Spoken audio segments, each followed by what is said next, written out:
오늘 우리에게 주시는 말씀은 룻기 2장 8절 말씀부터 16절 말씀까지입니다. 보아스가 룻에게 이르되 내 딸아 들으라. 이삭을 주우러 다른 밭으로 가지 말며 여기서 떠나지 말고 나의 소녀들과 함께 있으라. 그들이 베는 밭을 보고 그들을 따르라. 내가 그 소년들에게 명령하여 너를 건드리지 말라 하였느니라. 목이 마르거든 그릇에 가서 소년들이 길어온 것을 마실지니라 하는지라. 룻이 엎드려 얼굴을 땅에 대고 절하며 그에게 이르되 나는 이방 여인이거늘 당신이 어찌하여 내게 은혜를 베푸시며 나를 돌보시나이까 하니. 보아스가 그에게 대답하여 이르되 내 남편이 죽은 후로 네가 시어머니에게 행한 모든 것과 내 고국을 떠나 전에 알지 못하던 백성에게로 온 일이 내게 분명히 알려졌느니라. 여호와께서 내가 행한 일에 보답하시기를 원하며 이스라엘의 하나님 여호와께서 그의 날개 아래에 보호를 받으러 온 내게 온전한 상 주시기를 원하노라 하는지라. 룻이 이르되 내 주여 내가 당신께 은혜 입기를 원하나이다. 나는 당신의 하녀 중에 하나와도 같지 못하오나 당신이 이 하녀를 위로하시고 마음을 기쁘게 하는 말씀을 하셨나이다 하니라. 식사할 때에 보아스가 룻에게 이르되 이리로 와서 떡을 먹으며 내 떡조각을 초에 찍으라 하므로 룻이 곡식 베는 자 곁에 앉으니 그가 볶은 곡식을 주매 룻이 배불리 먹고 남았더라. 룻이 이삭을 주우러 일어날 때에 보아스가 자기 소년들에게 명령하여 이르되 그에게 곡식단 사이에서 줍게 하고 책망하지 말며 함께 읽습니다. 또 그를 위하여 곡식 다발에서 조금씩 뽑아버려서 그에게 줍게 하고 꾸짖지 말라 하니라. 아멘. 하나님을 알지 못하던 이방 여인이었던 룻은 하나님을 선택하고 하나님을 섬기기 위해서 자신의 고향 땅 모압 땅을 떠나서 시어머니 나오미와 함께 유대 베들레헴에 정착을 했습니다. 그런데 그럼에도 불구하고 그의 삶은 여전히 가난하고 그의 삶은 여전히 궁핍하고 하나님을 섬기겠다고 인생의 가장 위대한 결단을 했는데도 불구하고 그의 삶은 여전히 고단했습니다. 이 당시에 가장 불행한 사람이 세 종류가 있는데 하나는 고아고 또 하나는 과부고 또 하나는 객이었습니다. 이 세 종류의 사람이 세상에서 가장 불쌍한 사람이었는데 근데 룻은 어떤 사람이었는가? 부모를 떠났으니 그는 고아와 같은 사람이었고 남편이 죽었으니 그는 분명한 과부였고 뿐만 아니라 집을 떠나고 고향을 떠나서 먼 나라 이민 땅에 왔으니 객과 같은 인생이 바로 룻의 인생이었습니다. 그러니 고아라만 사실만 해도 참 어려운 인생인데 과부만 되어도 고통스러운 인생인데 객으로 살아가는 것도 너무나 슬픈 일인데 그런데 룻의 인생은 어떤 인생인가? 고아인 동시에 과부인 동시에 객이 된 인생, 그것이 바로 룻의 인생이었던 것입니다. 그런데 하나님의 특별한 섭리 가운데 그가 하나님께서 예비해 놓으신 보아스를 만나게 되고 또한 그를 통해서 특별한 은혜를 얻게 됩니다. 룻은 보아스를 통해서 크게 세 가지의 은혜를 얻게 되는데 첫 번째는 공급의 은혜를 얻습니다. 오늘 9절 상반절이 이렇게 말씀을 합니다. 그들이 베는 밭을 보고 그들을 따르라. 내가 그 소년들에게 명령하여 너를 건드리지 말라 하였느니라. 여기에서 건드린다 이런 말이 나오는데 이 건드린다는 것은 괴롭힌다는 의미입니다. 특별히 이것은 말로서 사람을 괴롭히는 언어적인 폭력 뿐만 아니라 사람을 무시하고 사람을 오해하고 모욕하고 차별하는 정신적인 폭력 뿐만 아니라 사람을 때리고 폭행하는 신체적인 폭력, 더 나아가서는 성적으로 희롱하고 겁탈하는 성적인 폭력까지도 모두 포함하는 것입니다. 그러므로 보아스가 밭에서 일하는 사람들에게 절대 보아스를 건드리지 말라고 강력하게 명령한 것은 이 룻이 사람들에게 신체적인 폭력이나 언어적인 폭력이나 또는 정신적인 폭력이나 특별히 성적인 폭력으로부터 그를 보호해 주었다는 것입니다. 룻기의 배경은 사사시대지요. 사사시대의 특징은 영적인 타락, 물질적인 타락, 그리고 성적인 타락이 극에 달해 있었던 시대가 바로 이 사사시대입니다.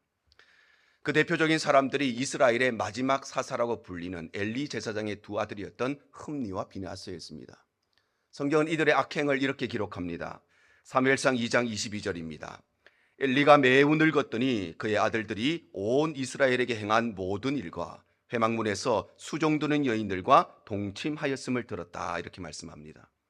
바로 사사시대는 아버지의 뒤를 이어서 이스라엘의 사사가 되고 이스라엘의 제사장이 되어야 할 이 흠니와 비나스조차도 회막문에서 수종드는 여인들과 동침했을 만큼 성적인 타락이 극에 달해있던 시대가 바로 이 사사시대였습니다. 그러니 제사장의 집안도 이러했으니 일반 백성들의 성적인 타락은 말할 것도 없는 상황이었습니다. 그런데 룻은 이스라엘 백성들이 개와 같이 여기는 이방 여인이었고 더군다나 그는 남편이 없는 젊은 과부였습니다. 그러니 룻은 여러 가지 종류의 이 폭력에 노출되어 있었을 뿐만 아니라 특별히 나쁜 마음을 품는 악한 사람들에 의해서 성적인 폭력에도 노출되어 있었습니다. 그런데 룻은 이런 괴롭힘을 당하고 이런 폭행을 당하여도 어느 곳 하나 하소연할 데도 없고 어느 곳 하나 호소할 데도 없고 신고할 데도 없고 어느 곳 하나 따질 데가 없는 사람이었고 따진다 해도 신고한다 해도 법적인 아무런 보호를 받을 수가 없는 것이 바로 룻의 상황이었습니다. 오늘날도 한국 뉴스를 들어보면 동남아에서 일하러 온 많은 외국인 노동자들 또 탈북해서 한국으로 온 많은 분들 중에 자신이 고용한 고용주에 의해서 자신이 다니는 회사의 사장에 의해서 상사에 의해서 신체적인 폭력을 당하고 또한 정신적인 폭력을 당하고 심지어는 성적인 폭력을 당했다고 하는 참으로 가슴 아픈 이야기를 많이 듣게 됩니다. 또한 과거에는 이 미국 땅에서도 흑인들을 대상으로 또 인디언들을 대상으로 얼마나 많은 종류의 폭력들이 아주 자연스럽게 행해져 왔는지 모릅니다.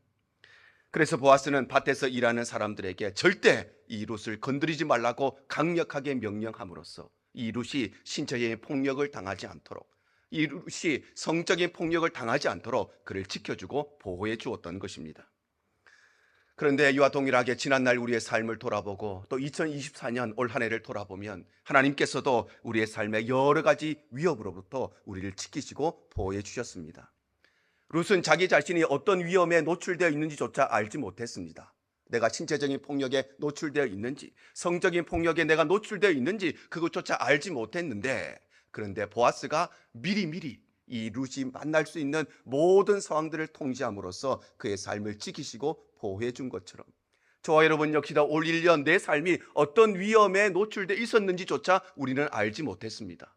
우리의 자녀들이 어떤 위험에 노출되어 있는지 우리의 가정과 우리의 일터가 어떤 위험에 노출되어 있었는지 우리는 그것조차 알지 못하는데 그런데 하나님께서 우리의 모든 것을 아시고 우리의 모든 삶을 다스리시고 통치하셔서 우리 개개인들을 올 1년 동안도 지키시고 우리 가정도 지키시고 우리 일터와 우리 비즈니스를 지켜주시고 교회를 지키시고 보호하신 것입니다. 이처럼 하나님께서는 우리의 삶의 모든 상황을 미리 아시고 미리 보호해 주셨기 때문에 그래서 우리는 감사주의를 맞이하면서 하나님께서 우리에게 베푸신 이 보호의 은혜에 감사하는 것입니다. 룻이 보아스에게 얻었던 두 번째 은혜는 공급의 은혜입니다. 자, 오늘 9절 하반절이 이렇게 말씀합니다. 목이 마르거든 그릇에 가서 소년들이 길어온 것을 마실지니라 하는지라. 바로 보아스는 룻에게 마실 물을 공급해 주었던 것입니다. 룻은 평생 동안 모압에서만 살았습니다. 그리고 이제 유대 땅에 온 지 얼마 되지 않았기 때문에 낮 시간이 되면 이 유대 땅의 날씨가 얼마나 더운지 잘 알지를 못했을 것입니다. 또한 룻은 이삭 줍는 일을 한 번도 하지 않았기 때문에 유대 땅에 와서 이삭을 줍는 것이 얼마나 힘든 일인지 얼마나 고된 일인지 그것을 잘 몰랐을 것입니다. 그러니 아마도 룻은 이 이삭을 주러 나오면서도 경험이 없었기 때문에 물조차도 준비해 오지 못했을 것인데 그런데 참 고맙게도 보아스가 룻에게 이 마실 물을 공급해 주었던 것입니다. 우리가 여행을 갈 때도 여행을 많이 가본 사람은 무엇을 준비해야 되는지 잘 알지만 근데 여행을 처음 가는 사람은 이것도 빠뜨리고 저것도 빠뜨리고 마치 준비하지 못한 것이 참 많이 있지요. 신앙생활 오래 하신 분들은 교회에 올 때에 내가 무엇을 준비하고 와야 되는지 알지만 교회에 처음 오시는 분들은 내가 뭘 준비해야 되는지 알지 못하는 것처럼 이 보아스 역시도 이삭을 줍는 것이 처음이었기 때문에 그래서 그 땡볕이 얼마나 더운지 그곳에 일하려면 반드시 물이 필요하다는 것을 알지 못했기 때문에 물조차도 못 가지고 왔는데 그런데 보아스가 룻에게 마실 물을 공급해 준 것입니다. 또한 보아스는 룻에게 음식도 공급합니다. 자, 오늘 14절 상반절입니다. 식사할 때에 보아스가 룻에게 이르되 이리로 와서 떡을 먹으며 내 떡조각을 초에 찍으라. 여기에 나오는 초라고 하는 것은 이 당시에 사람들이 떡을 먹을 때 찍어 먹던 일종의 양념이나 소스 같은 것인데, 오늘날로 말하면 뭐 케첩이나 아니면 잼이나 시럽 같은 것이고, 우리 한국식으로 말하면 쌈장이나 초장 같은 것입니다. 그러므로 보아스가 룻에게 떡을 주고 초를 주었다는 것은 그는 룻에게 단순히 마실 물만 제공해 준 것이 아니라 그에게 먹을 음식도 제공해 주었다는 것입니다. 뿐만 아니라 보아스는 룻에게 후식까지, 디저트까지 제공합니다. 오늘 14절 하반절입니다. 룻이 곡식 베는 자 곁에 앉으니 그가 볶은 곡식을 주매 룻이 배불리 먹고 남았더라.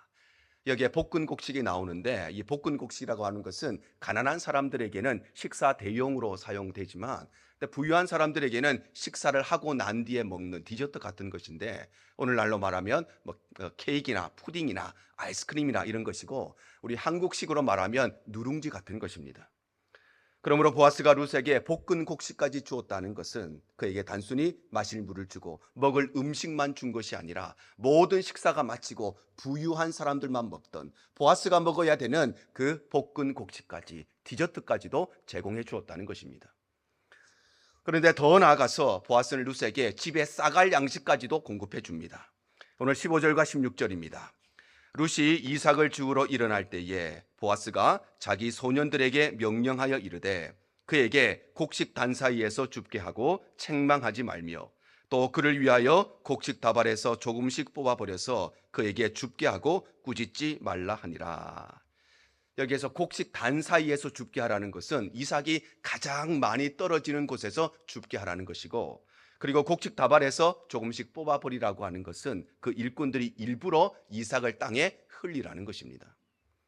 바로 보아스는 룻에게 이삭이 가장 많이 떨어지는 곳에서 이삭을 주울 수 있도록 배려해주고, 뿐만 아니라 일꾼들로 하여금 일부러 그것을 뽑아서 땅에 흘려서, 그래서 룻이 쉽게 이삭을 주울 수 있도록 배려해 줌으로써 그는 물을 공급해주고 먹을 것을 준비해주고 먹고 난 뒤에 후식까지 준비해줄 뿐만 아니라 집에 싸갈 양식까지도 풍성하게 제공해 주었던 것입니다. 그런데 이와 동일하게 지난달 우리의 삶을 돌아보고 또 지난 1년 우리의 삶을 돌아보면 하나님께서도 우리의 삶에 필요한 모든 것들을 하나님께서 준비하시고 제공하시고 공급해 주셨습니다. 룻은 자신의 삶에 뭐가 필요한지 몰랐습니다. 이삭을 주러 가면서도 나에게 물이 필요한지, 나에게 음식이 필요한지 자신의 필요조차 알지 못했는데, 그런데 보아스가 그의 필요를 다 알고 물을 공급해주고 음식을 공급해주고 굳이 필요하지도 않는 플러스 알파로 후식까지, 집에 싸갈 양식까지도 모두 다 제공해 준 것처럼 지난날 우리의 삶에도 우리는 내 삶에 무엇이 필요한지 알지 못하는 어리석은 존재인데, 우리 가정에 뭐가 필요하고 우리 자녀들에게 무엇이 필요한지 우리는 다 알지 못했는데, 그런데 하나님께서 우리의 모든 삶의 필요를 아시고 우리 개개인에 필요한 것들, 우리 가정에 필요한 것들, 우리 직장에 필요한 은혜들, 교회에 필요한 것들을 하나님께서 지난 1년 동안도 제공하시고 공급해 주신 것입니다.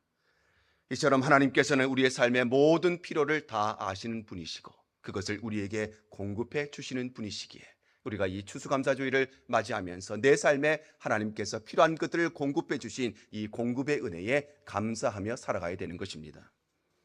룻이 보아스에게 받았던 세 번째 은혜는 위로의 은혜입니다. 오늘 11절이 이렇게 말씀합니다.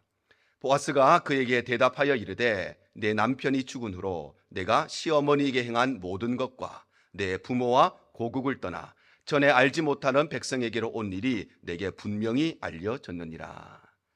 바로 보아스는 룻에게 네가 남편 잃어버리고 홀로 시어머니를 모시면서 얼마나 고생이 많았는지, 뿐만 아니라 하나님을 섬기고 하나님을 선택하기 위해서, 그리고 자신의 고향과 부모를 떠나 이곳에 오기까지 이 결단이 다른 사람이 보면 뭐 그럴 수도 있지, 시어머니 따라갔겠지 쉽게 생각할 수 있지만 그 결단이 얼마나 어려운 결단이었는지 내가 잘 알고 있다.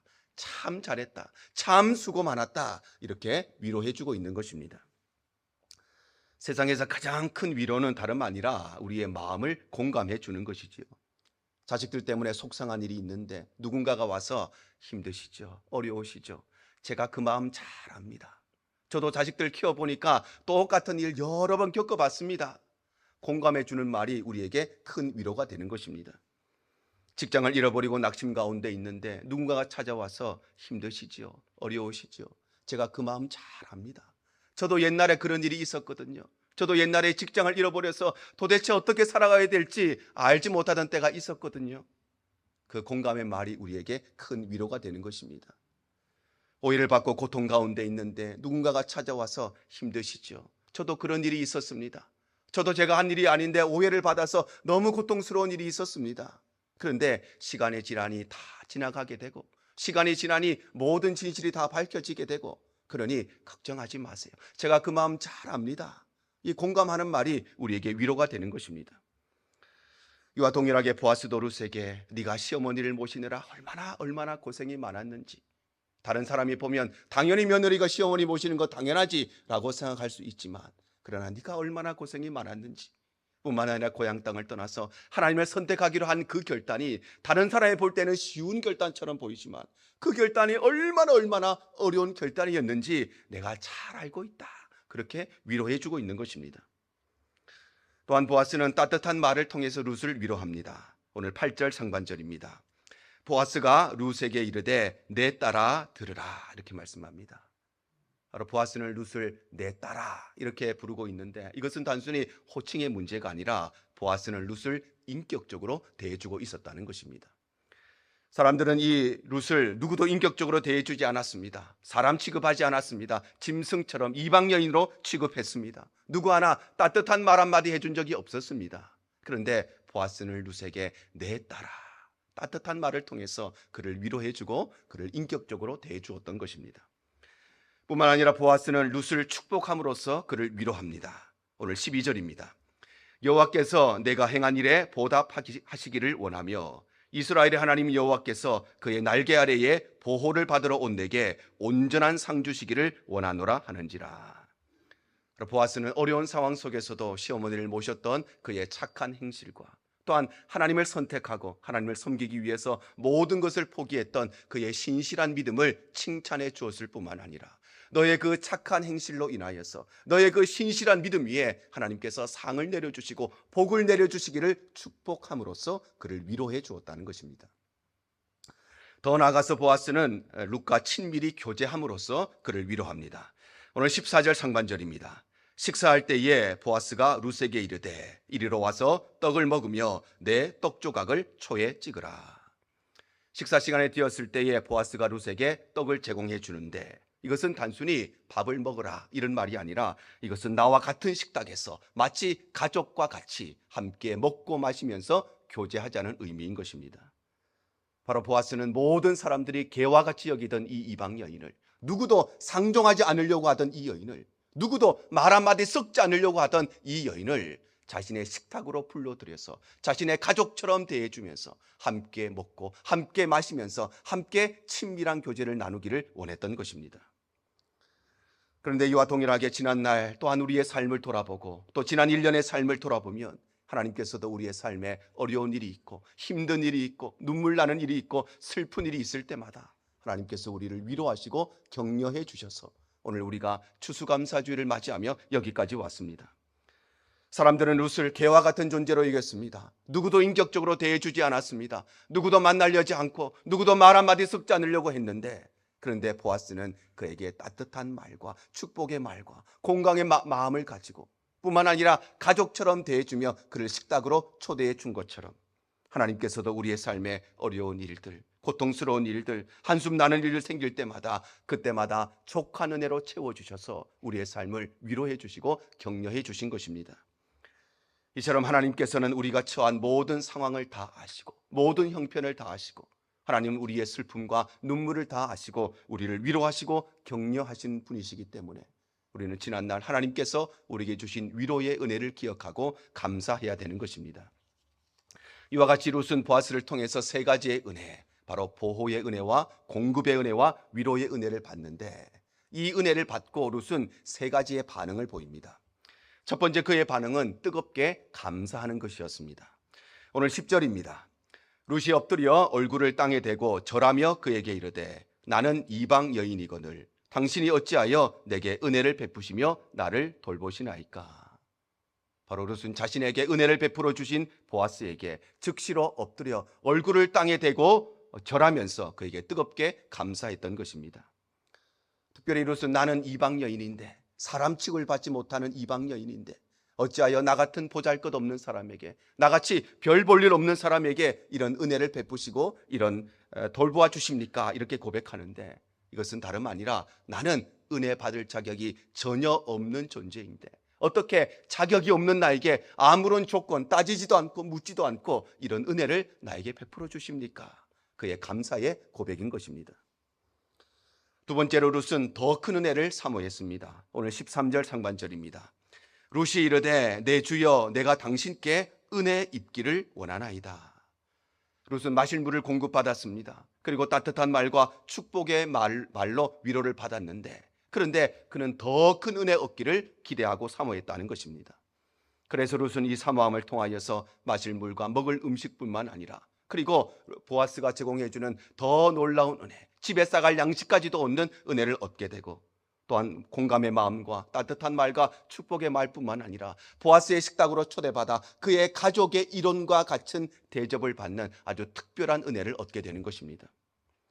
세 번째로 룻은 겸손하게 행합니다. 오늘 13절 하반절입니다. 나는 당신의 하녀 중에 하나와도 같지 못하오나 당신이 이 하녀를 위로하시고 마음을 기쁘게 하는 말씀을 하셨나이다 하니라. 바로 룻은 자기 자신을 하녀보다 더 못한 존재, 하녀보다 더 천한 존재라고 고백하면서 보아스 앞에 겸손하게 행하였던 것입니다. 그래서 룻은 이 겸손함을 통하여서 후일에는 보아스의 아내가 되는 은혜를 얻게 되고, 더 나아가서는 예수 그리스도의 육신의 조상이 되는 아주 특별하고 놀라운 은혜를 얻게 되는 것입니다. 사랑하는 성도 여러분, 보아스가 사람 취급받지 못하는 룻에게 은혜를 베풀어 준 것처럼 하나님께서도 억만죄인인 우리에게, 본래보다 못한 우리에게, 본질상 진노의 자녀인 우리에게 하나님께서도 은혜를 베푸신 것입니다. 보아스가 은혜 받을 자격이 전혀 없는 이방 여인에게 은혜를 베풀어 준 것처럼 하나님께서도 은혜 받을 자격이 전혀 없는 우리에게 아무런 조건을 따지지 아니하시고, 우리가 무슨 학교를 나왔는지, 돈이 얼마나 많은 사람인지, 얼마나 착한 사람인지, 키가 얼마나 큰 사람인지, 쌍꺼풀이 있는지 없는지 아무 상관없이 우리에게 조건 없는 은혜를 베푸신 것입니다. 하나님께 이 보아스는 룻에게 은혜를 베풀어야 될 법적인 의무가 없었습니다. 그럼에도 불구하고 그에게 은혜를 베푼 것처럼 하나님께서도 죄인인 우리에게, 하나님을 떠나버린 우리에게 은혜를 베풀어야 될 책임도 없고 의무도 없으신데, 그런데도 불구하고 하나님께서는 우리에게 공급의 은혜를 베푸시고 보호의 은혜를 베푸시고, 하나님께서는 우리를 위하여 독생자 예수 그리스도까지 이 땅에 아낌없이 보내어 주신 것입니다. 사랑하는 성도 여러분, 오늘 추수감사주일을 맞이하면서 이 흘러넘치는 은혜 앞에 우리의 감사도 흘러넘치는 감사가 되시기를 축복합니다. 또한 지난날 우리에게 베풀어 주신 하나님의 은혜를 기억할 뿐만 아니라 앞으로 우리에게 주실 더 놀라운 은혜를 기대하고 사모하시기를 바랍니다. 그래서 우리의 삶이 하나님 앞에 겸손하게 살아갈 때에 내 잔이 넘치나이다 고백했던 다윗의 고백이 바로 저와 여러분의 고백이 될 줄로 믿습니다. 오늘 추수감사주일을 맞이하는 우리 모든 성도들의 삶에 이 은혜와 이 감사가 흘러넘치시기를 주님 이름으로 축복합니다. 주님만 내 도움이 되시고 주님만 내 빛이 되시는